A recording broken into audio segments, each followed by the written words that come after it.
সবাই কেমন আছেন? দীর্ঘ 5 বছর বন্ধ থাকার পরে আমাদের মাহফিলটি হচ্ছে, আপনারা সবাই খুশি? মাহফিলটা চলমান থাকুক, আপনারা চান? তাহলে কি সহযোগিতা করবেন? আমাদের এই মাহফিলটা শুরু হয়েছিল 2011 সালে। তারপর মাঝখানে 5 বছর বন্ধ ছিল বিভিন্ন রাজনৈতিক কারণে। মাহফিল ছাড়াও আমাদের আরো কিছু কার্যক্রম বাৎসরিক চলমান থাকে। এর মধ্যে হচ্ছে আমরা বছরে একটি গরু কোরবানি করে আল্লাহ রাস্তায় বিলিয়ে দিই। প্রতি বছর শীতবস্ত্র বিতরণ করি।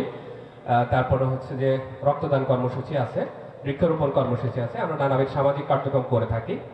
তো আগামী দিনে আমরা আমাদের পরিকল্পনা আছে যে আমাদের মাহফিলটি আরো বড় করার, আরো জনপ্রিয় করার। আপনারা যাদেরকে কামনা করেন, মিজানুর রহমান আজহারির মতো বড় বড় বক্তা, আমির হামজাদের মতো বড় বড় বক্তা যাতে আসে, তো ইনশাল্লাহ আমাদের সেই পরিকল্পনা আছে।